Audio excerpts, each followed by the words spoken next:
Amigos e amigas do canal do Paulo Nunes. A Casa Grande e Senzala foi um livro escrito por Gilberto Freire lá em 1930. E alguns aspectos desse livro, da literatura brasileira, estão presentes notadamente na sociedade de hoje. E olha que ele retratava a sociedade daquela época. Na minha modesta opinião, Gilberto Freire tinha uma contradição que eu considero importante. Ele era totalmente contra o racismo, como eu também o sou. Entretanto, ele aceitava a escravidão. Só para que os senhores entendam que esse livro, ele é quase livro de cabeceira de todas as pessoas que são socialistas no Brasil e que às vezes citam essa obra. Entretanto, pouca gente diz que o Gilberto Freire foi um cidadão que foi formado praticamente nos Estados Unidos da América, onde ele viu o racismo e lá ele ficou estarrecido. Por quê?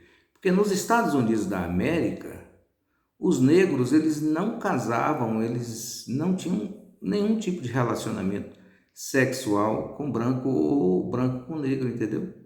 Mas no Brasil, como o português ele era muito vinculado à África, então, naturalmente, houve essa interação. Na cabeça de Paulo Freire, o povo brasileiro, com essa miscigenação, era superior aos Yankees. Bom, mas essa introdução é toda para dizer o seguinte: nesse livro existe algo que é tão atual que é a parte do livro que me interessa aqui nesse comentário. Eu fiz esse preâmbulo até porque, se você quiser ler esse livro, é tão importante para que você entenda as coisas. Casa Grande e Senzala, Gilberto Freire, se não me engano, 1930, 1932. Quase 100 anos, algumas coisas desse livro está presente. Notadamente, a Senzala, moderna, e a Casa Grande, moderna. O que era naquela época, meus caros e minhas caras?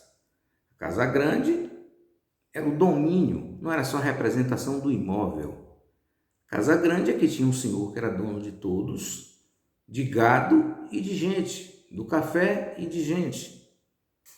Os negros trabalhavam de sol a sol, sem receber R$1, e dormiam todos juntos numa senzala grande, talvez maior do que a Casa Grande, porém com condições de higiene deploráveis, e os casamentos, os namoros eram ali públicos.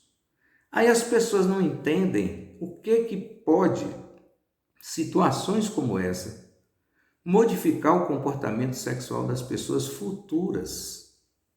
Não existe nada sem história. Só o ignorante despreza a história.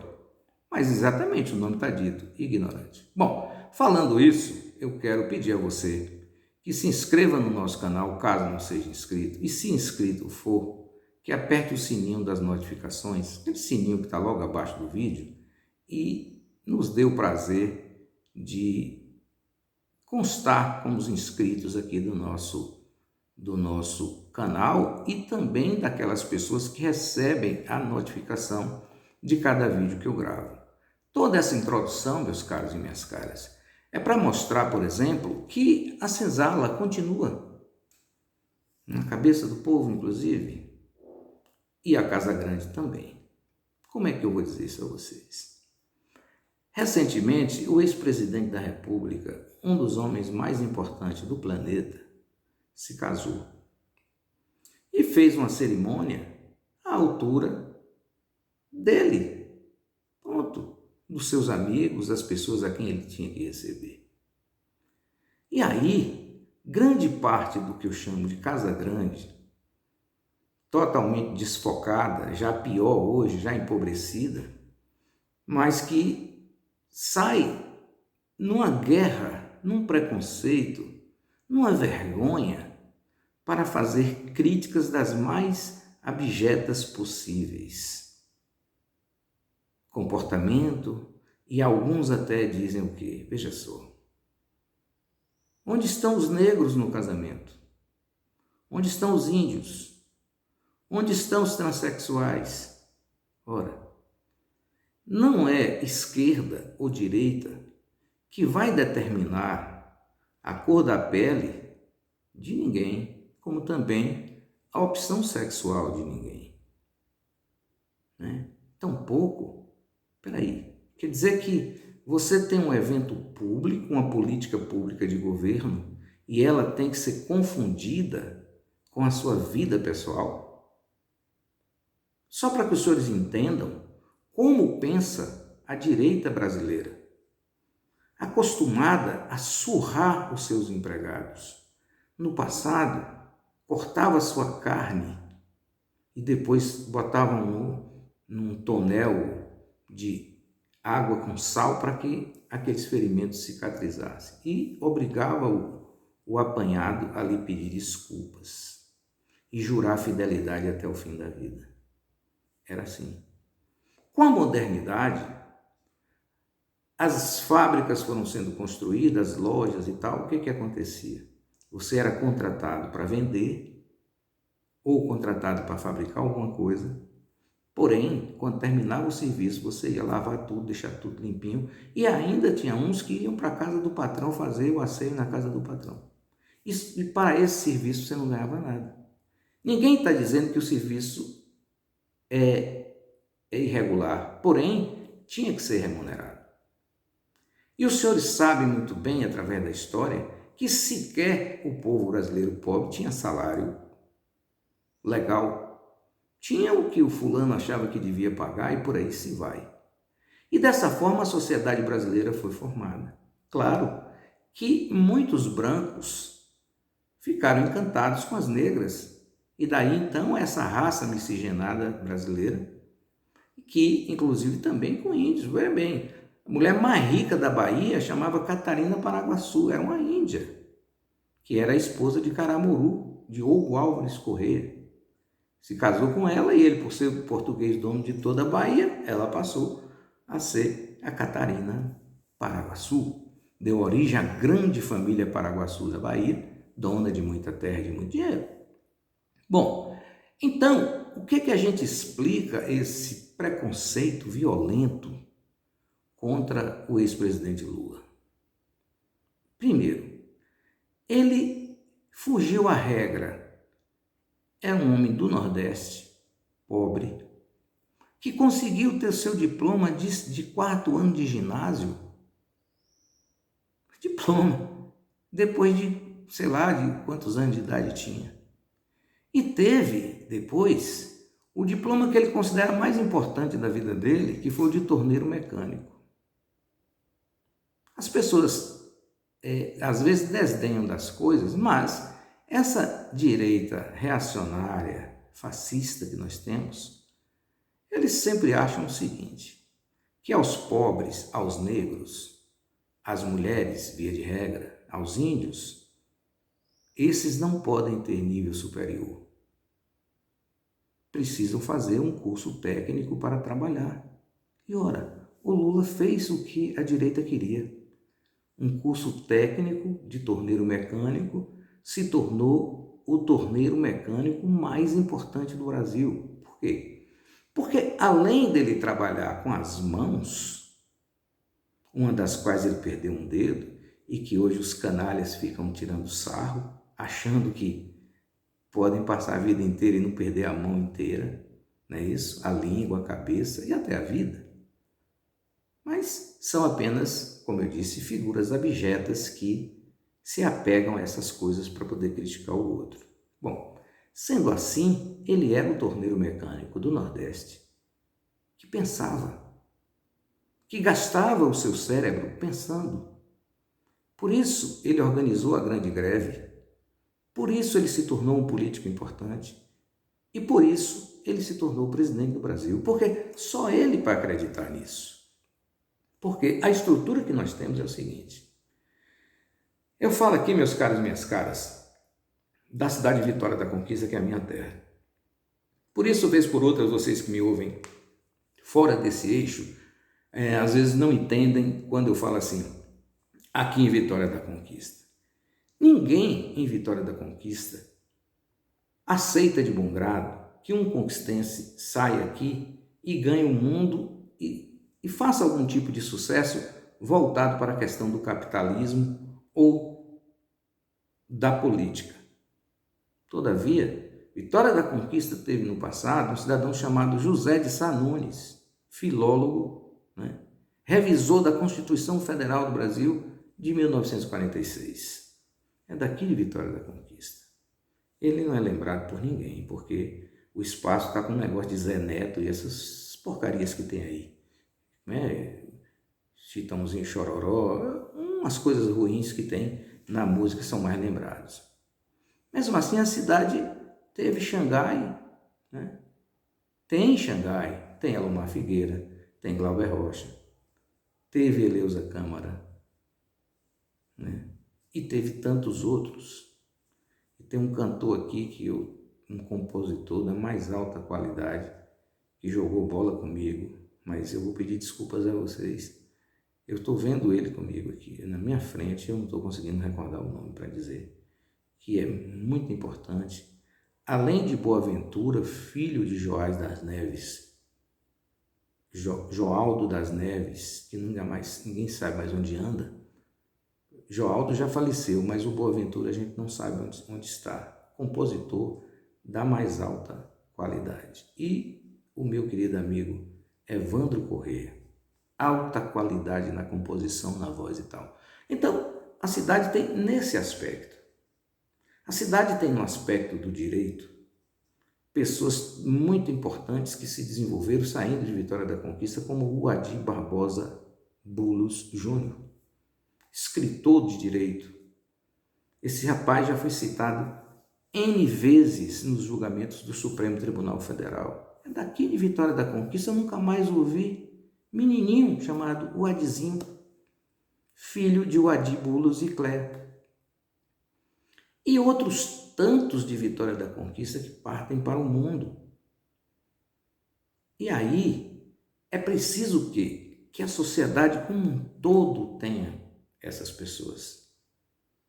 Que o filho de seu Neno da padaria, eu gosto de lembrar dele, também tem esse sucesso, como o filho de seu Viriato, o nosso querido Eduardo. Eu estou citando os nomes aqui e pedindo desculpas para dizer o seguinte, que são filhos de pessoas negras que poderiam ter sucesso igual, como Gilberto Gil, que todo mundo diz que ele nasceu em Salvador, mas é mentira, ele nasceu em Ituaçu, e o pai morou a vida toda aqui em Vitória da Conquista, né? O registro dele pode ter sido feito em Salvador, mas eu tenho testemunha de que ele nasceu em Ituaçu, né? Que é uma cidade que eu costumava frequentar. Então, meus caros e minhas caras, tudo isso faz parte dessa nossa sociedade misturada, para ficar melhor entendido, né? Nós não temos no Brasil o racismo que tem nos Estados Unidos, mas, vez por outra, aparece um ou outro que diz assim, eu não quero ser atendido por esse preto, né? Ah, se um médico negro for me operar, eu não quero. Ah, um cidadão que entrou por cotas na universidade não pode pilotar um avião, porque aí eu vou pedir para descer, porque ele não é piloto. E o pior é que quem fala isso são aqueles incapazes que não conseguiram qualquer tipo de sucesso no que faz. Porque você não precisa ser médico, advogado, engenheiro, você precisa ser nada disso. Se você entender que deve ser pedreiro, você tem que procurar ser o melhor pedreiro. Se você for jornalista, você tem que procurar ser o melhor jornalista. Não precisa necessariamente que você seja, mas você tem que tentar. E aí, quando você não é nada disso, você não consegue o reconhecimento pelo que você é. E se você não quiser ser nada disso, e você simplesmente for doutor em pessoa, aquela pessoa espetacular, que chega num canto e joga energia, e todo mundo gosta, todo mundo quer ver, todo mundo quer conversar, para que coisa melhor do que isso? né? Você não canta, não toca violão, não faz poema, não faz nada, mas o cidadão fala assim, eu quero bater um papo com você, e você, eu identifico você no Guarani, no Ibirapuera, Jardim Valéria, no Alto Marom, tem gente desse jeito em todo canto. E esse pessoal há de entender que eles merecem tudo na vida e que ninguém pode determinar o que deve ser para ele ou para o parente dele. E aí, meus caros e minhas caras, voltando aqui ao casamento do presidente Lula, qual a razão de se estabelecer críticas ao casamento de uma pessoa? Poxa, o bolo tinha não sei quanto tempo, o vestido estava não sei o quê. Quer dizer, isso é coisa tão ridícula que não se cabe falar. Eu só estou falando aqui porque hoje eu me lembrei do Casagrande Senzala e vi que esse aspecto começou lá quando ele definiu, Gilberto Freire, a sociedade brasileira nos anos 30, onde o negro não valia nada, não tinha direito à escola e tinha que fazer os serviços mais precários. Eu tenho uma amiga aqui, por exemplo, que ela acha que empregada doméstica tinha que ser, igual o Bolsonaro falou, que empregada doméstica não tinha que ter direito nenhum, porque ela não disse que ela era inferior, mas no contexto quis dizer isso. Pessoas que não estudam, não sabem de nada e tal. Agora, olha o contrassenso. Você que tem filho e tem filha pequena, você entrega durante 8 horas por dia, se você trabalhar e sua esposa trabalhar, você entrega a 8 horas por dia os seus filhos a essa empregada doméstica que essa amiga minha disse que não tem estudo, não tem educação, não tem higiene necessária. Oh, meu Deus, como é que você vai dizer que a empregada doméstica não tem higiene se ela é que limpa a sujeira da gente? Entendeu? Preconceito puro. Eu posso afiançar que eu conheço muitas empregadas domésticas que seriam incapazes de fazer uma limpeza numa casa e deixar um fio de cabelo no chão, tamanha higiene que tem. Algumas das quais trabalharam, aqui na minha casa. Então, o preconceito é em cima de quê? Você é do Nordeste, você não pode, porque na verdade, se o casamento fosse de João Dória, estava tudo bem. O pai de João Dória era baiano, mas ficou rico, João Dória ficou rico, nasceu em São Paulo, ficou diferente. Se o casamento fosse de Fernando Henrique Cardoso, estava tudo maravilhoso, porque a pior coisa que tem na direita é o excesso do puxa-saquismo. Aqui em Vitória da Conquista, o cidadão vai ficar disputando um convite para ir no casamento não vou citar nome de família, a família tal, não sei o quê, entendeu? Só para dizer que tem um pertencimento naquilo e não tem. E eu já disse nos meus vídeos anteriores, todo pobre da periferia entende que a Olívia Flores lhe pertence. Mas é verdade, pertence pelo conjunto, é a cidade. Ele volta para sua casa simples, mas ele se sente dono da Olívia Flores. Porém, quem mora nos arredores da Olívia Flores, se puder tirar tudo que tem aquele que mora da periferia, no excesso de trabalho, na falta de reconhecimento, em tudo, tira. No entanto, aquele cidadão que mora lá no finalzinho do Jardim Valéria seria capaz de passar uma noite inteira para garantir a volta do dono da casa de quem mora nos arredores da Olívia Flores. Esse é o Brasil que, com essa mistura, foi feita e relatada pelo nosso querido Gilberto Freire. Mas será possível que esse sofrimento, essa falta de reconhecimento, terá que ser eterna?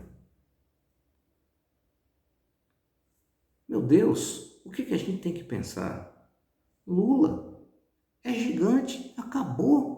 Falar o contrário é burrice de quem fala. Fez o casamento dele, tinha dinheiro para bancar o casamento. como é que não tinha dinheiro? Aí teve um idiota que escreveu assim, está usando o dinheiro nosso? Não. É isso que você fala que está errado. Dinheiro nosso usou a família Bolsonaro pegando os helicópteros da Marinha para ir para o noivado de um dos filhos de Bolsonaro. A lei não estabelece, em momento algum, que família do presidente tirado mulher e filho, menor de 18 anos, fique juntos. Fora daí, não. Cada um por si. Mas usaram. Aí é dinheiro nosso, seu imbecil que falou isso comigo. Me desculpe estar lhe chamando de imbecil, mas eu não estou lhe xingando. Eu estou dizendo que você é imbecil porque você é imbecil. Dinheiro nosso é o cartão corporativo, que nunca na história do Brasil foi decretado sigilo. Mas o cartão corporativo que dá direito ao presidente da República gastar, o presidente Jair Bolsonaro decretou sigilo de 100 anos, quer dizer, significa que ninguém de nós, quem nasceu hoje, não vai saber o que aconteceu ali. Então, essas falcatruas não são coisas dos pobres, não.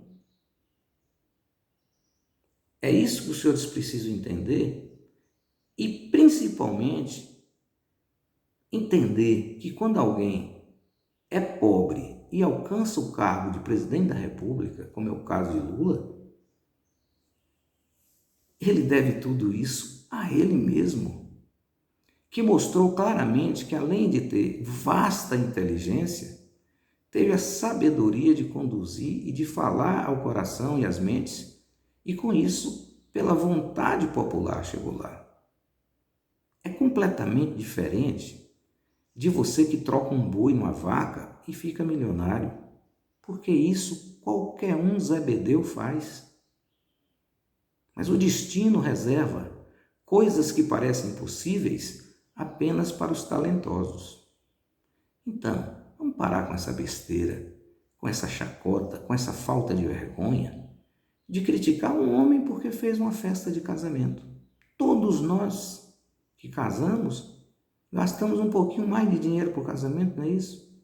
Para receber os amigos, para que os amigos comam, bebam e festejem junto com o casal, não é assim que é feito? Então, cada um dentro das suas possibilidades. Mas todos aqueles que têm pouco dinheiro, no seu casamento gastou um pouquinho mais, depois ficou até apertado para pagar, não é assim? Eu estou falando para quem fez isso, não é? Então, quer dizer que o cidadão não merecia fazer o casamento, mas aí alguns queriam que no casamento dele tivesse... Você já viram algum índio no casamento de alguém aqui? Me fala aí. Eu nunca vi. Mas aí queriam que os índios estivessem lá como se aquilo ali fosse uma repartição pública, como se aquilo fosse o governo. Mas o índio deve ocupar, de vez por outra, os ministérios, as governadorias, as prefeituras, os palácios, institucionalmente. Isso não precisa. Eu nunca vi um índio dentro da prefeitura de Conquista na minha vida. Aí quer dizer que a prefeita vai ali fazer o casamento dela de novo, que ela já é casada? E aí tem que ter um índio lá para dizer que ela é lutadora dos índios. Aí que ela tem que ir no quilombola, que ela não conhece a pessoa que está lá, e levar para poder você ver o negro. Aí tinha que ir na LGBT e falar, não, tem que ter, não. Você pode ir naturalmente se você conhecer alguém LGBT, se você conhecer alguém negro que você goste, se você conhecer alguém índio que você goste, se você conhecer alguém de cadeira de roda que você gosta, você vai convidar, porque o casamento é seu. Qual o direito que vocês têm de querer mandar no casamento dos outros? Só quem faz isso é a Casa Grande, que Gilberto Freire falou. Por favor, leiam, para ver se não é isso que eu estou dizendo. Claro que com aquela contradição que eu disse, ok? Bom dia.